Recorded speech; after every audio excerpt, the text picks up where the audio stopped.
Hey guys, I Saw Bear here, and today I'm going to cover the updates 0.08 and 0.09 for the game Foxhole. Let's jump into it. Alright, real quick, I gotta say, I'm lumping these two together because I just haven't had the time to cover these updates. The devs are working ridiculously fast, and I've been busy with some reports I've had to hand in for classes. Anyways, enough about me, let's get to it. Alright, the biggest points from 0.08 that you need to know about is the transport truck. This is a new vehicle, and it comes with two new buildings. One is the vehicle factory, and the other is the oil refinery. Spend 100 mats at the vehicle refinery to spawn a truck. And then mine the fuel at the oil refinery to fuel those trucks. Just be careful not to run over your teammates. The truck has 6 slots for players to hop into. 1 is the driver, 2 is the passenger seat, and then there's 4 seats in the back for extra troops. As the name implies, the transport truck can also haul a lot of material around, so use it effectively.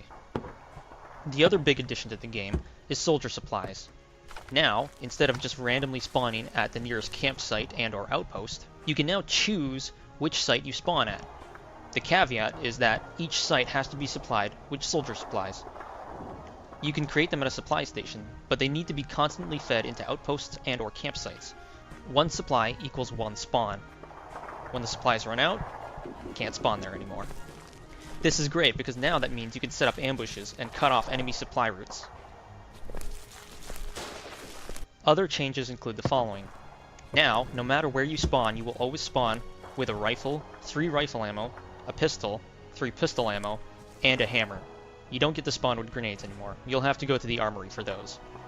Radios now also use the utility slot instead of one of the tertiary equipment slots. If you don't want to spawn at an outpost or a campsite, you can also select to spawn in the wild. However, this will reset your spawn point to default as spawning in the wild, so you will have to select another outpost or campsite if you choose to do this.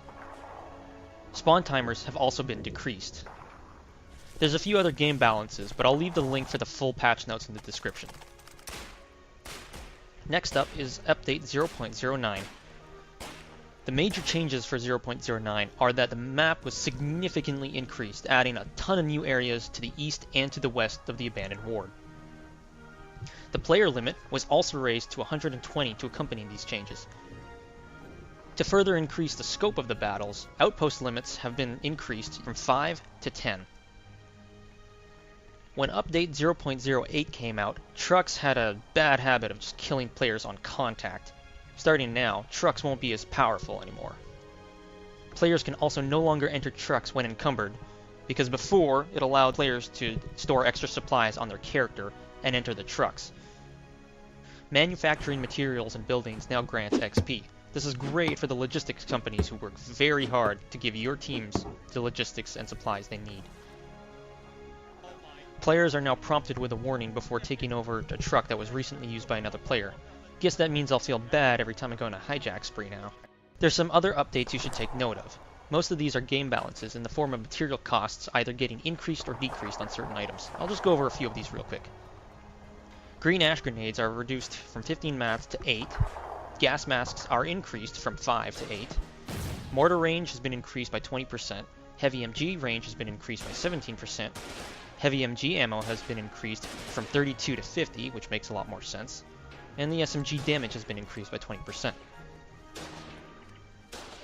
Other game balances include that the campsites now only start with 3 instead of 5 soldier supplies. Soldier supplies were raised from a cost of 3 mats to 6. Sandbags walls have been raised from 6 to 10, and sandbag wall health has been reduced by 30. Watchtowers have also been increased from 25 to 35 materials. Landmine cost has been decreased from 10 down to 8. Other fixes include just some bug fixes. Again, I'll leave these in the description down below. Anyways, that's it for this week's update. I'll try to keep these updates coming as fast as possible, but depending on what my class schedule is, it might be kind of difficult. I'll see you guys in the weekly wars to come. Good luck, and stay in your foxholes. Bear, out.